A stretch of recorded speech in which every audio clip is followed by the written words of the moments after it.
So today we'll complete the rest of the topics from chapter 5. So the next topic is scene controller. So in this section, uh, we are uh, we are building on the concept of dynamically assigning images to cards and setting up the invisible scene controller to manage game functions, including assigning random images to cards. So let's break it down step by step to understand the code and the functionality. So scene controller acts as an invisible game object that manages the logic of the game. In this case, it's responsible for assigning images to cards and later will manage game features like detecting card matches. And now we create a new game object in Unity and attach the scene controller script to it, and then this object is hidden from view but runs the game logic in the background. And we also modify the memory card script to include a new section set card that assigns an image to a card.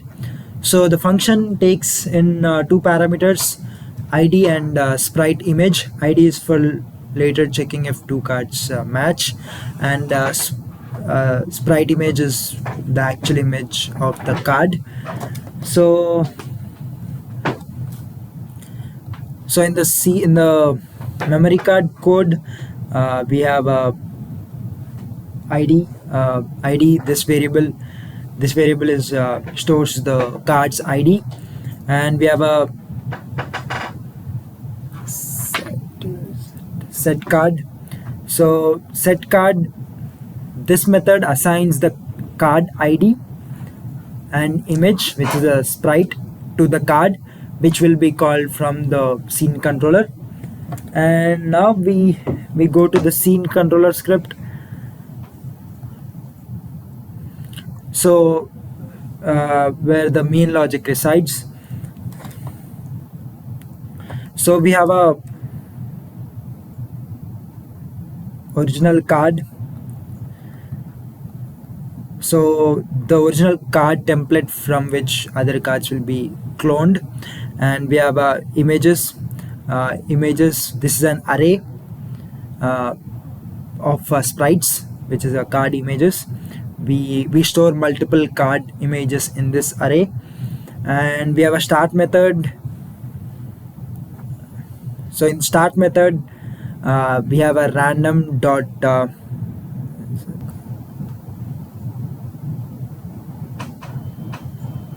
I think I didn't mention this code in this code, but we have a random dot range. So random dot range is a function which selects a random image from the array, and the set card,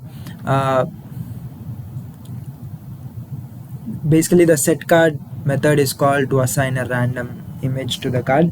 So the scene controller code picks a random image from the array and assigns it to a card each time the game starts.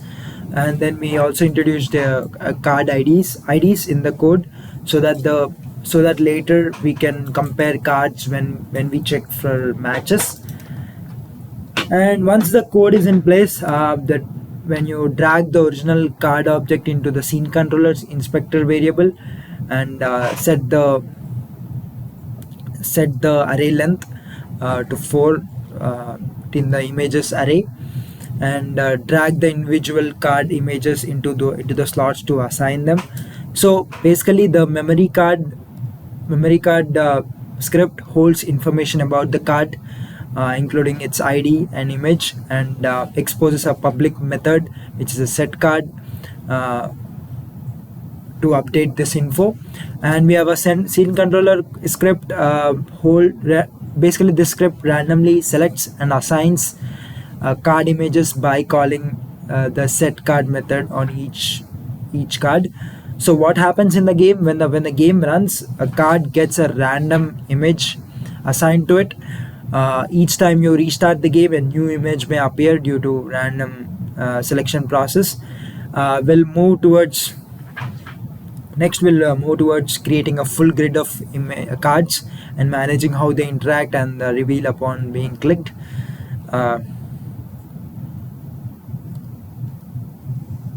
So next topic is so to create a grid of cards in Unity, we use a method called instantiate to clone our original card and create multiple copies. So arranging them in a grid format, which is a rows and columns. So let's break down the process step by step and understand the code clearly. So first, we define some constants. So we define some constants at the beginning to control the grid's dimensions and spacing between the cards. We have grid rows, which is set to 2, which this sets the number of rows in the grid, and we have grid columns, which is this sets the number of columns in the grid, which is 4, and we have offset x, which is this is a horizontal distance between the cards, spacing along the x-axis, and we have offset y, this is a vertical distance between the cards, spacing along the y-axis. So these values help determine how many cards are in the grid and how far apart they are from each other. And so when we have a original card that serves as a starting card template, so this is the card that is already in the scene, so we use it as a reference to create copies of the grid. And the starting position of the grid is determined by the position of the original card, which is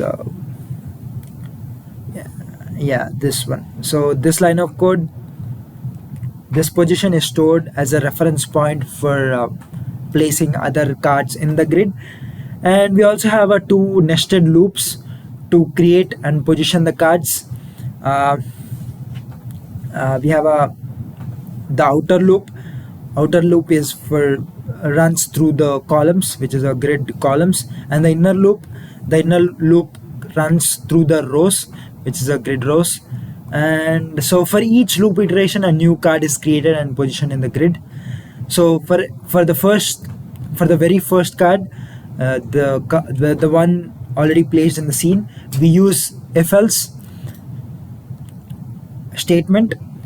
So this ensures this ensures that the first card is the original card and all the other cards are copies created using the instantiate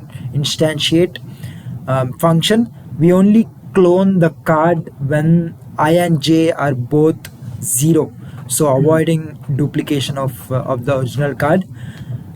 And so each card in the grid needs a random image, so we use a int id. Here I used int r. So this generates a random number within the range of available card images and sets the image on the card using the set card method. And so to position each card in the grid, we calculate its x and y coordinates based on its row and columns using the offset x and offset y.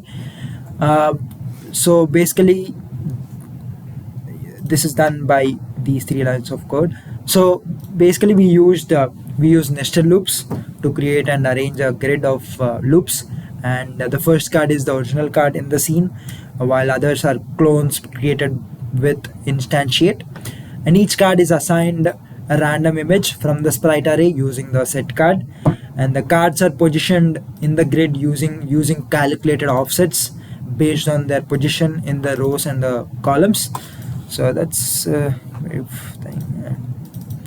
next topic is shuffling the cards in the memory game. So we want to create a shuffled set of cards where each image appears exactly twice, forming pairs. So and is randomly placed on the grid. So this section introduces a way to shuffle the cards before displaying them. So what we are doing is, first we create a uh, we create a array of card IDs. So to ensure two of each card appears in the grid, we create an array with numbers that represents the card images. uh, Basically the array is like 0 0 1 1 2 2 3 3. So each number represents a different card image, and each number appears twice because we need pairs of each card. Next, we shuffle the array using the code. Let's go back. So we use shuffle array. Uh, so shuffle array to mix the order of the numbers in the array so that the cards aren't in the same order every time.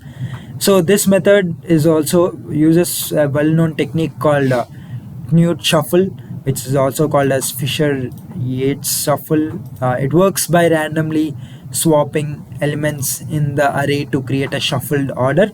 So after shuffling the array, we loop through the grid. We loop through the grid and assign each card a random ID from the shuffled array and its corresponding image. So we use two of the loops to go through the rows and columns of the grid, placing cards one by one. And again we use the set card to set card method sets the image and the ID for each card.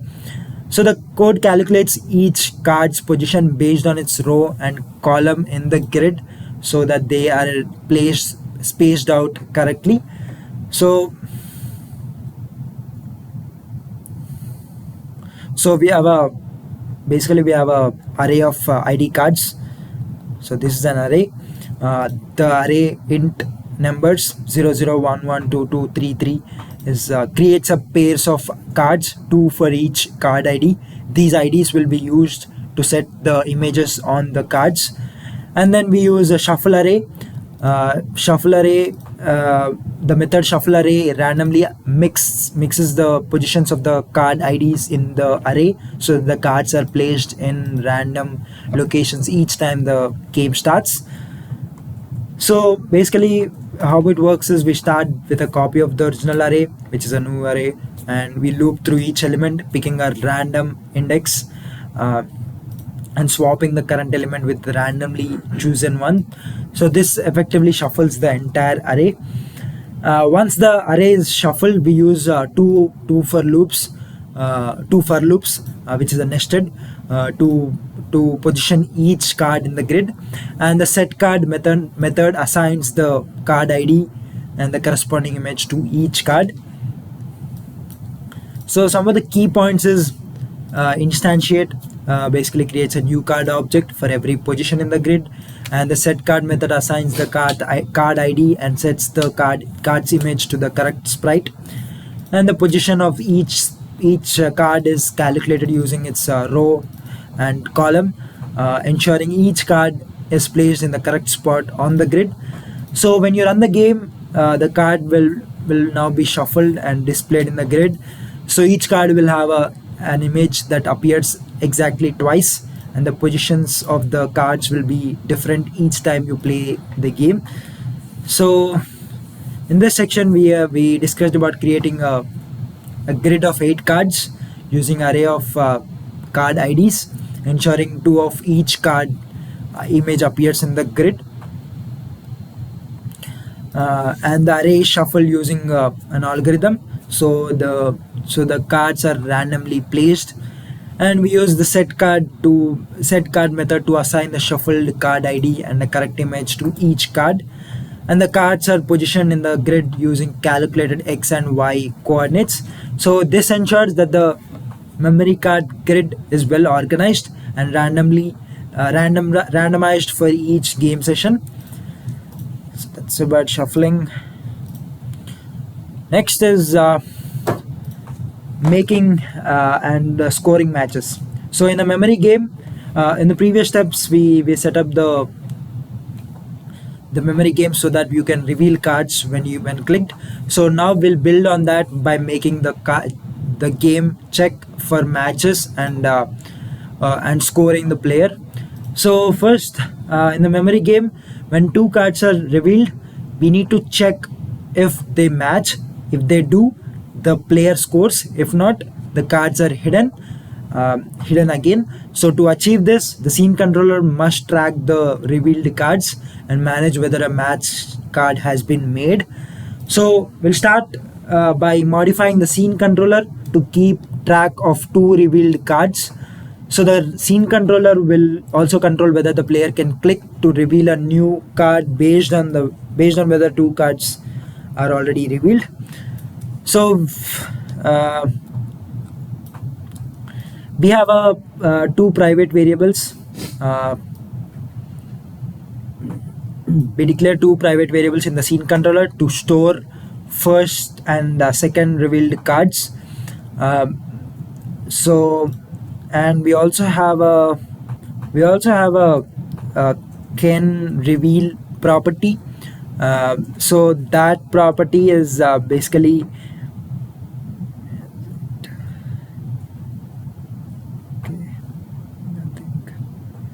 okay. So there's a can reveal property. This property is used to determine whether a new card can be revealed. So it returns true if only one or no cards are currently revealed.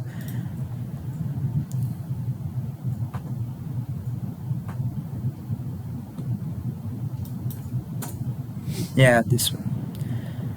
So yeah, the can reveal method, this method will be called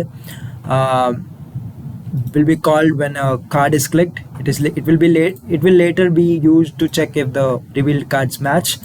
Next, we need to modify the memory card script so that it informs the scene controller when a card is clicked. For that we use on mouse down method. So this method this method checks if the card back is still visible and whether a second card can be revealed before calling the card revealed method in the scene controller.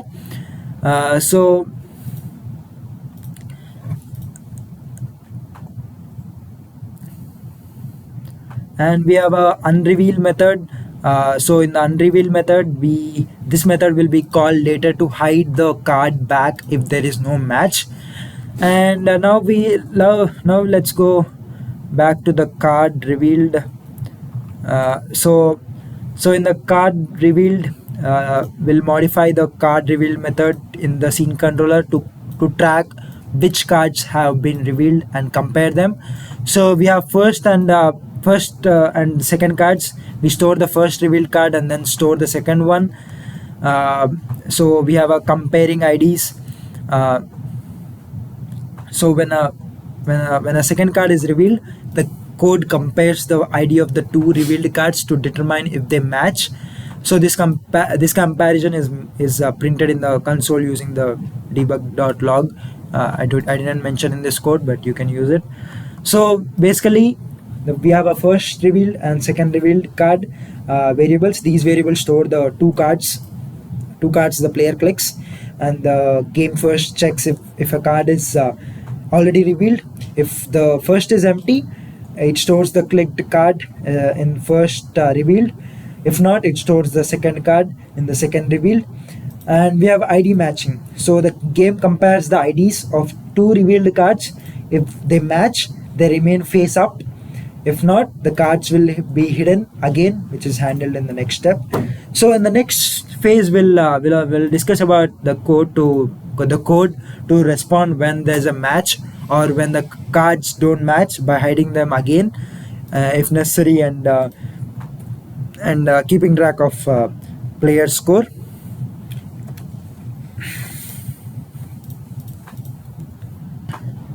Mismatching. So the next topic is hiding mismatched cards with coroutines.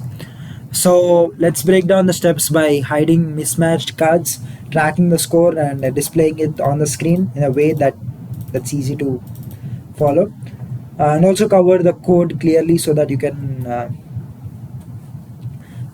have a better understanding. So in Unity, coroutines allow you to wait or delay certain actions without freezing the game.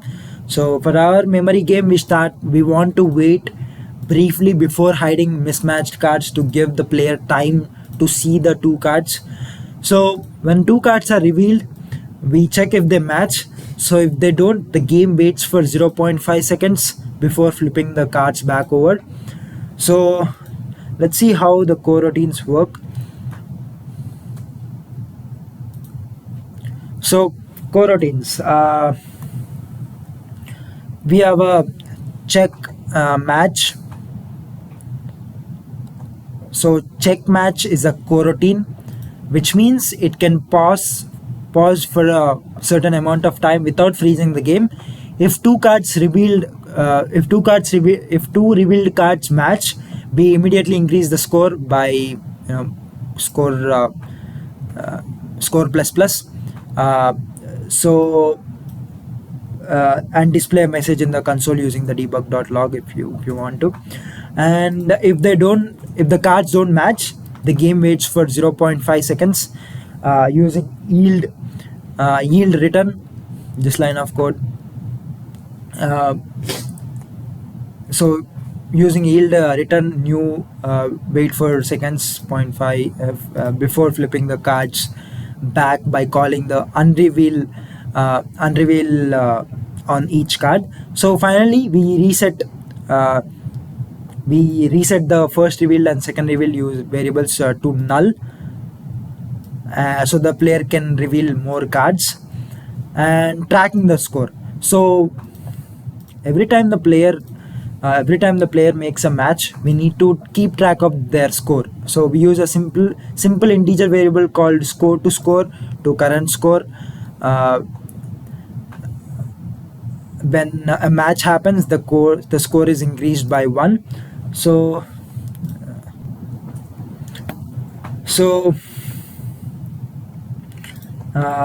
and we have a display. So next is displaying the score with Text Mesh Pro. So Text Mesh Pro is Unity's advanced text system for displaying text in your game. So to show the player's score on the screen, we need to install and use Text Mesh Pro. You can install Text Mesh Pro from the Unity's package manager, and you basically create a Text Mesh Pro object by going into game object, 3D object, and you'll find Text Mesh Pro. So this will create a text object you can place anywhere in the game and adjust the position and size of the text object so that it appears in the corner of the screen. In the inspector, you can change the text to something like score and reduce the font size to fit your game.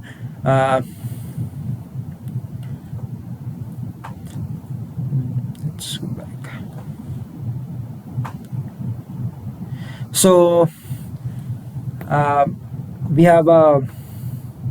we need to update the text with the player's current score.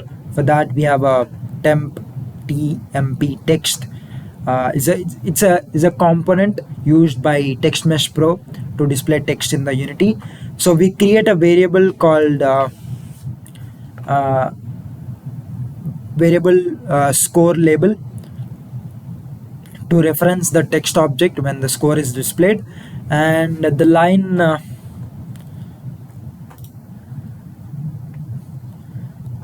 so this line of code updates the text on the screen to show the current score. So we use coroutine to pause the game for a half a second before hiding the mismatched cards, giving the player time to see them. We track the score with a simple integer variable that increases when a match is made. And finally, we use a Text Mesh Pro to display the score on the screen, updating it every time the score changes. So this setup provides both logic to control the game and a visual that lets the player know how well they are doing. So the last topic is implementing a restart button in Unity. So let's break down the steps to implement a restart button in the memory game using Unity. We'll create an interactive button that reacts when clicked and resets the game state, allowing the player to start over without restarting the entire game. So first we drag the button sprite, which is an image of the button, from the project view into the scene. You can position the button on the top right corner using coordinates system. I think the textbook coordinates is 4.5, 3.25, and minus 10. So 4.5 moves it 450 pixels to the right, and we have a 3.25 moves it 325 pixels up, and minus 10 is places the button closer to the camera to ensure it appears on the top of other elements. So next we want the button to be clickable, so we need to add a box collider 2D to it. So this collider allows the object to detect mouse clicks.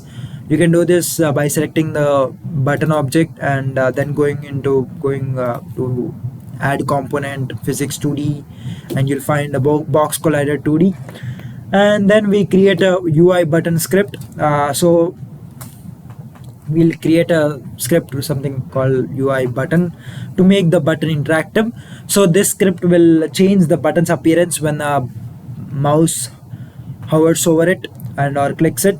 So it will send a message to restart the game when clicked. Not sure if we have that. Yeah.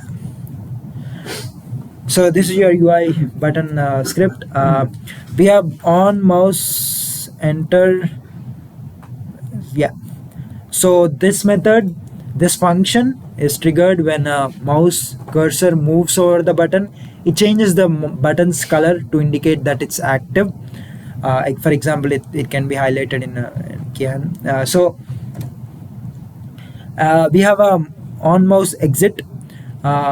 This function reverts the button's color to white if the mouse moves away from the button, and we have a on mouse down. So this function scales up the button slightly when clicked to give feedback that it has been pressed, and we have a on mouse up. So this function resets the button's scale when the mouse button is released, and calls send message to trigger the restart function in the scene controller object. So how send message function works is, the send message function is a method provided by Unity, and that allows one object to send a message to another object. It calls the function whose name you specify, in this case, which is a restart, on the target object, even if you don't know the type of the target object. So why use send message? Because it's flexible, because you don't need to know the exact type of the target object. In this case, we are sending a message to the scene controller to restart the game, but this button could easily be reused for different actions by just changing the target and message in the inspector. So this line of code. So however, send message is less effective than directly calling a function. So to use it when the flexibility it offers is useful.